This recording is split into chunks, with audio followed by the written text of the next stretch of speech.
Hey, what's up guys? So today I'm going to do a 1-year review on the Fujifilm X-H1.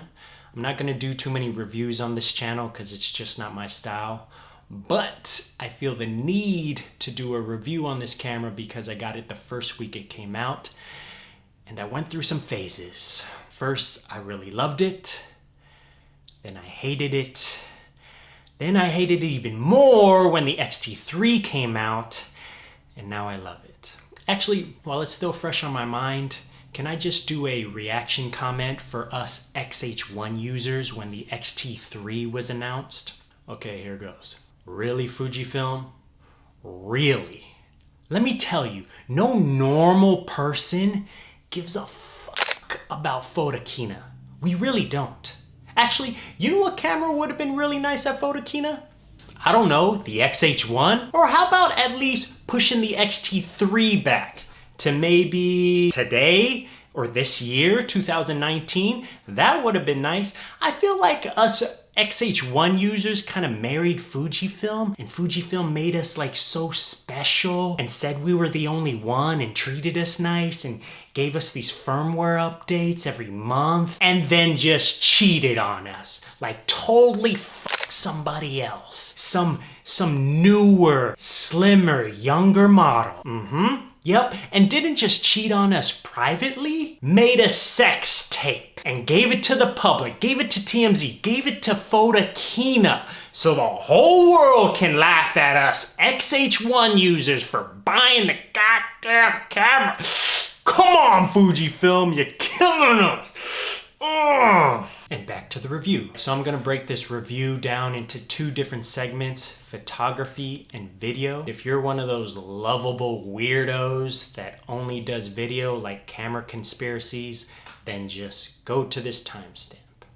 All right, so first things first, the exposure compensation dial. I've seen so many videos talk about the exposure compensation dial. It doesn't have an exposure compensation.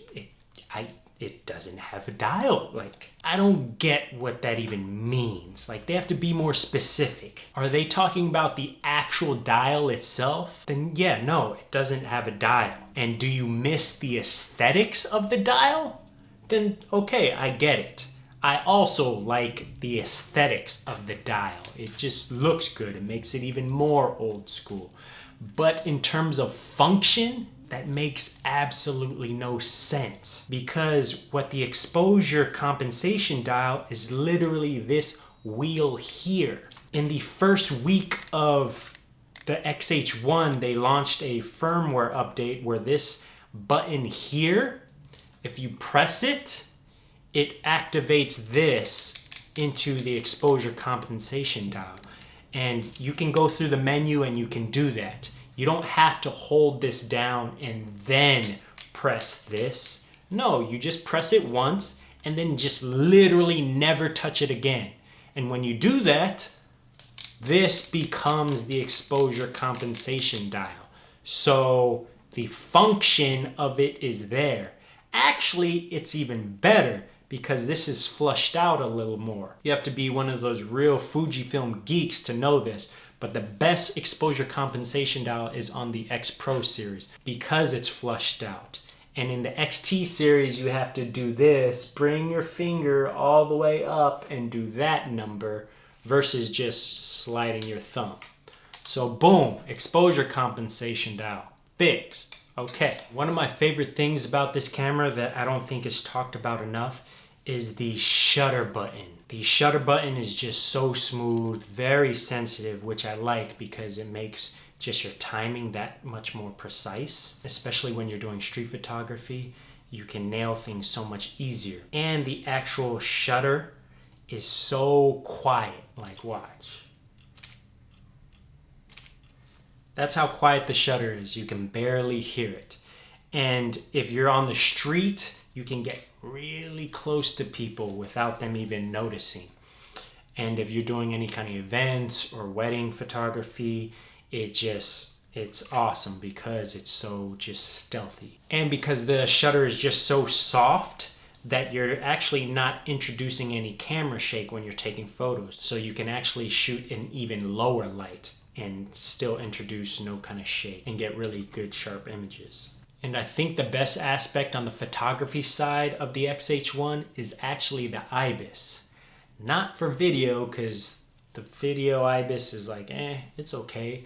But for photography, it's amazing because you can pretty much shoot in damn near complete darkness. I remember I had a photography gig and this thing saved my ass.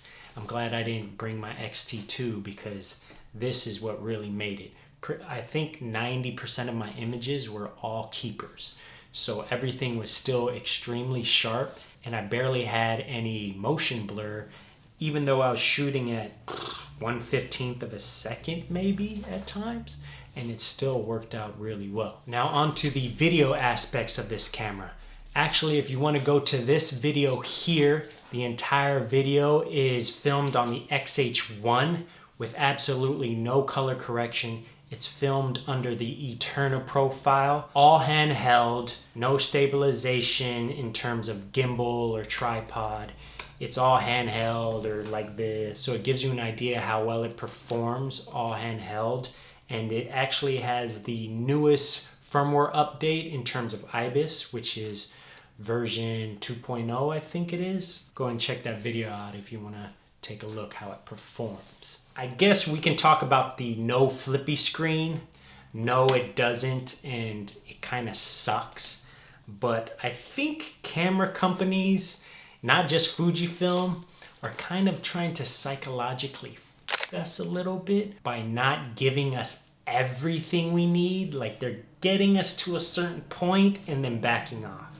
I guess the dum-dum analogy would be like there are these Hollywood physical trainers that want us to get in really good shape, but not great shape to where they think we're gonna leave them and then they're not gonna make any money. And that's what I feel like these camera companies are doing to us. They're like giving us everything, but they're kind of scared we're never gonna see them again and just be done. But the thing that saves not having a flip out screen is the tally light. Like I'm telling you, this makes a world of difference. Like right now I'm filming on my X-T2 and I don't even know if it's recording. Like truthfully, I don't have an external monitor. I'm just having good faith that I'm talking and I'm recording and somebody's listening. Like who knows? So what I liken the tally light to is like the idiot lights in your car. You know, the lights that tell you if you're low on oil or low on coolant. And I'm sure when they first invented that, people were like, why do you need that? That's stupid. Why don't you just pull over, turn your car off, walk to the front, pop your hood, get a rag to wipe off the dipstick and just check your oil? Like, duh, like just be a man, bro. No. So this tally light is a lifesaver. Now on to the last aspect of why I love this camera now. So I went through 4 phases. I loved it in the beginning because it was this brand new toy and I was like, oh, awesome. And then I started to hate it because it was just a little too big and chunky for my street photography. And then I hated it even more when the X-T3 came out. And now I love it because of this simple fact. The usability and setup for my YouTube videos. And again, this is gonna sound very vain and stupid, but to me it matters. You wanna feel comfortable with the equipment you're using. And using this little freaking rat, I hated it. You just look so stupid kind of walking around with that freaking thing. It just makes your whole setup look very childish. And I know these videos aren't like extremely professional, but I'm actually trying to do something, so I also don't want to look like a 15-year-old kid. So now let me show you the setup I have for the Xh1. I'm gonna actually change mics now to this, so it's probably gonna sound pretty terrible, but here goes. So here it is. This is my mini filmmaker setup, and I friggin' love it.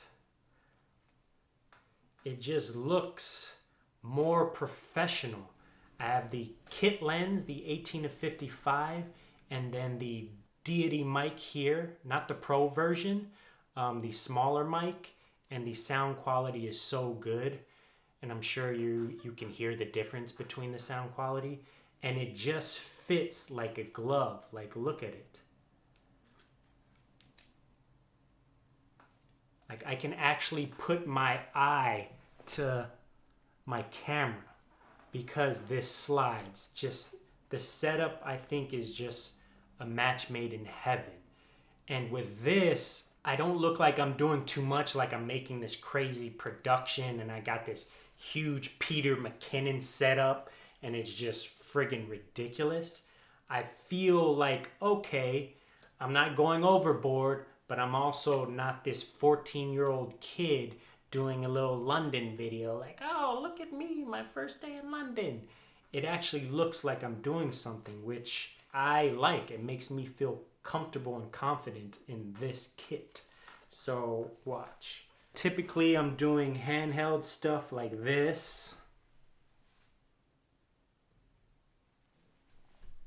And also when I'm not shooting, I can put this right here and it fits so perfect.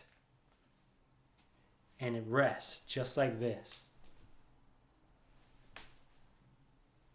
And again, I know this sounds really vain and stupid, but I think this stuff matters because it makes me feel confident and it makes me feel like an actual filmmaker with a setup that just looks good and it looks kind of professional. It's literally a mini filmmaker's kit. And this is the type of stuff it makes me want to go out and shoot. It makes me want to go out and make more videos for you guys and share this experience. So this is ultimately why I end up loving my Fujifilm X-H1 now. Because even with the X-T2, it just feels a little small for video. You can still get away with it, put a grip and all that stuff, I get it. But I just love kind of the look and feel of this now. So anyways, thank you guys for watching. I know it was a crazy rant. I'm not gonna do too many of these reviews, so I don't know. Hey, maybe you guys like this and just comment, hey, do more reviews. Maybe. I'm gonna kind of keep it to street photography and photography. As always, be sexy, be positive, hit like. Thanks guys. Actual shutter is so quiet, like watch. Oh shit, I'm in video. Hold on.